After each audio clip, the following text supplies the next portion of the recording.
Welcome, welcome, welcome. I'm so excited to be with all of you guys.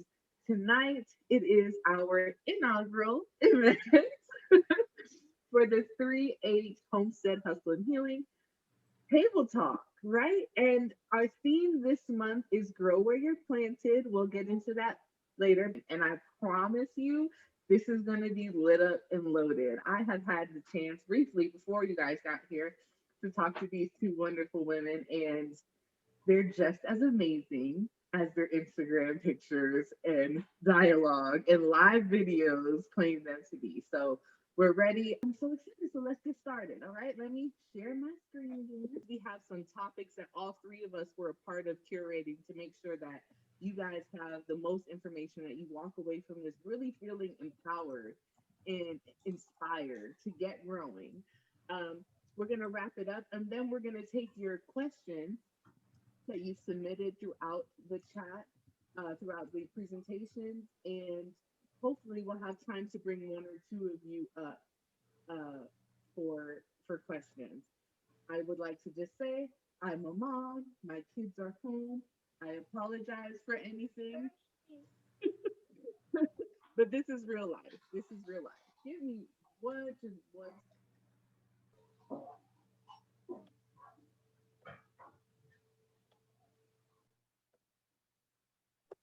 Everybody's thirsty. Everybody's thirsty when you're trying to do something. Everyone's thirsty at the same time. So here we go. Let's get started. Right. So this month's theme, our first month's theme, is grow where you're planted. And I just want to kind of, it's a phrase that you see on like little art things. And actually, somebody gave me a picture frame that said grow where you're planted. And I've been kind of lugging it around with me this whole time. And I found myself over the last couple months in some very difficult times. And that was with me. And I looked at it and said, you know what, there's something to be had here. And so the theme of this first month is grow where you're planted. And to just kind of expound on that, it's we always want more than what we have. Like that's our nature. And you always want better and better and better. And sometimes it's so easy to get caught up in the I know I'm here, but my potential is out the roof, that you forget to stand still and appreciate where you are, how far you've come, and to just appreciate this area, that no matter where you are in your gardening, your homesteading journey, that there is something to be learned in each phase of our lives, through grief, through financial struggles, through loss, through job loss. There's something to be learned in each phase of our lives.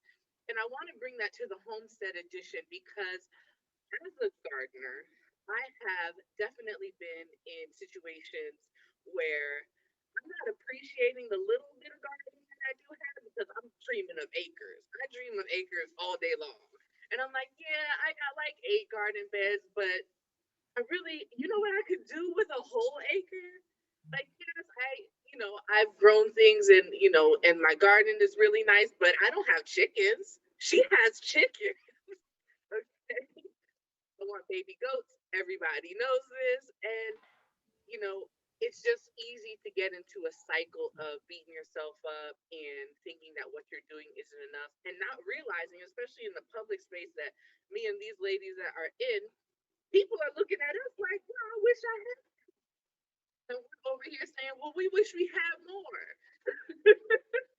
So I want to invite all of us during this panel to really contemplate that fact that no matter where you are, in specifically your homesteading journey, in your food activism journey, in your food security and self sufficiency journey, that no matter where you are now, there are lessons to be learned here.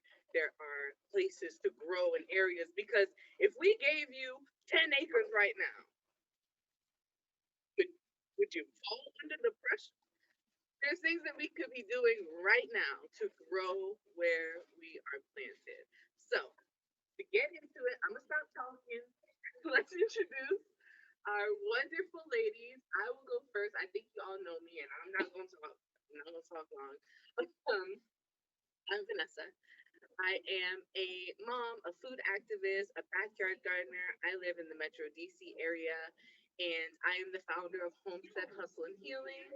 If you don't know me, look me up.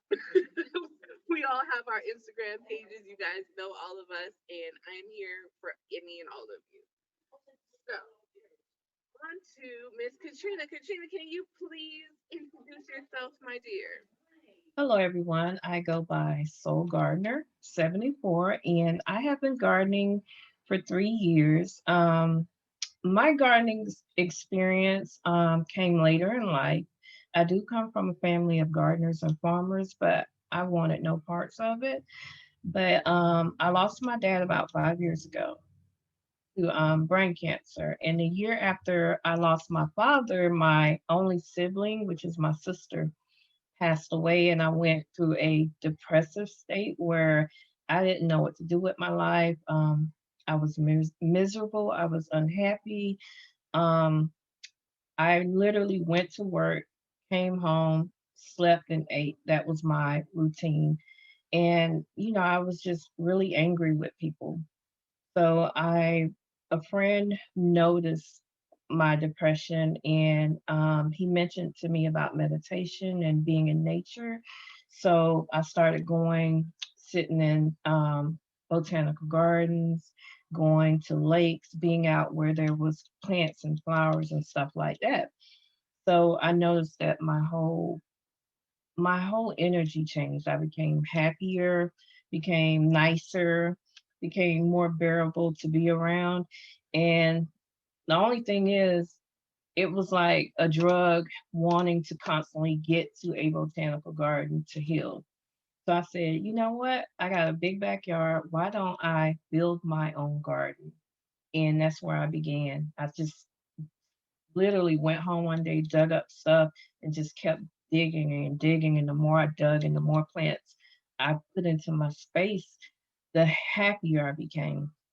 So I was like, well, if I feel good about plants, why don't I just grow some food? So I went and bought some seed starts from Home Depot, planted them in my garden, and I've been gardening ever since. So that's how my journey began. To me, gardening is not about the food, it's about the healing process, the connection with nature. So that's why I garden. I garden for the soul, and that's why I came up with the name Soul Garden.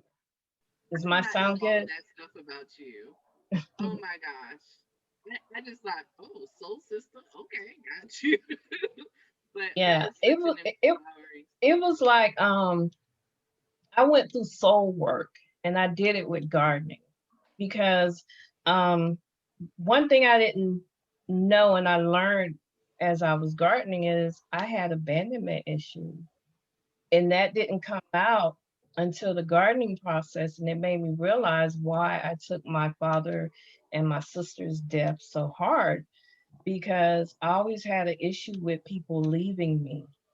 And so what I would do with the gardening is and that's because I grew up, I was raised by my grandmother. So when people see me building a garden for my grandmother and nurturing it and doing things in her garden, to me, it's like I'm paying her back for growing me as a garden. So, my mom pretty much neglected me as a child and my father. So I started working with plants to heal myself. So when I would sow seeds, I treated that seed as it was me, like a baby, and I would love it and nurture it and talk to it and watch it grow. And I literally felt like a part of my child, what is it? My inner child was being healed through sowing seeds and nurturing stuff, because as a person who suffered from abandonment issues, I was that person who would be like, I don't need this, I don't need you, I can walk away. And to me, I was repeating the cycle of neglect with things in my life, with people in my life, because I was that person, oh, I don't need this person, I could be by myself. But with gardening, I had to literally, like, there was a time in my life where I was upset while I was gardening, and I started to abandon my garden. Like I wasn't watering, I wasn't nurturing. And I got up and told myself, no, this garden didn't do anything to you. Your plants didn't do anything to you. You're going to nurture and you're going to grow this garden as you grow through what you're going through. So that's why I garden, you know. So when people see me planting more flowers than food, I do it more as a healing process for myself. I love that. And I'm I so love inspired that. by your story. And I'm looking at the chat and people are so inspired by your story. I should have had you on the healing edition. You Oh, might be on the Yes. wrong edition. Definitely. Well, our second and equally as wonderful panelist is Erica. Erica, step up and introduce yourself for me. Hey y'all, my name is Erica. Lots of people call me E, and I am a military spouse, army brat, kind of a situationship of moving my whole life and never being able to put down roots. Like when you guys say I have best friends for 20 years, or that I was with my grandma, or like I don't have that. And so I never saw agriculture. We have a lot of black cowboys. We're from Texas. So we have a lot of black cowboys in the family between Houston and West Texas and the oil farm and the oil fields. And then even from Louisiana by way of Bill Platte. So it's in the family, but because I was military, I didn't see it. Well, we didn't eat many vegetables growing up either. So when I started gardening, it was out of desperation. My husband is a retired vet out of the military, out of the army, and he was at the VA, and they just kept throwing meds at him. And like we'd already dealt with like hospitalizations once or twice for mental, and we would say this is not working, and then they would double the meds, and then they would double it again, and it's like, what if it's not working? Then is there something else? And for something that we just said, it's got to be the food. Something in there might be connected more. Because I love it and I hate it. When my mom will say, well, my grandparents and my great grandparents ate that and they were just fine. I said, but they also knew who grew it. They also knew what was in it. They were able to not have it processed for them. It was fresh and they didn't live sedentary lifestyles. They were moving. They didn't ride to the corner store for what? Just wasn't happening. So when it happened, I just kept saying, this year I'm gonna start a garden. I'm gonna start a garden, y'all. And that was the year that Lowe's had those text messages. And those text messages, it was the text messages, just a 1 day only special. And it was send a text. You can win between $5 and $500. And everybody got those codes, but most people, if they won 100, of course they were going to Lowe's that day, but you only had that day to use it.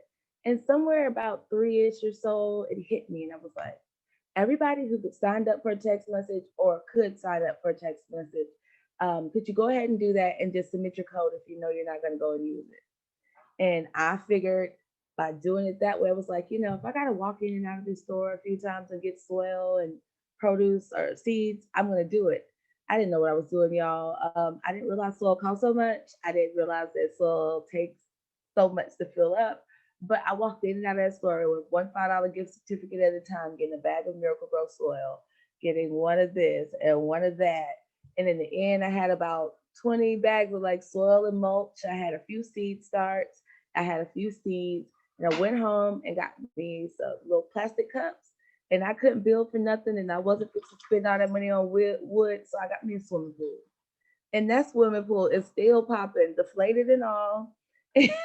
So yes, but that's how I started gardening. That was the beginning of my journey.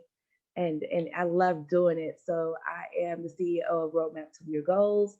And we work on financial literacy, we work on savings and credit restoration, but also on saving on health insurance, saving on medication, saving on copays just by eating right, which will then subsequently save you money at the grocery store as well. And so that's how I started.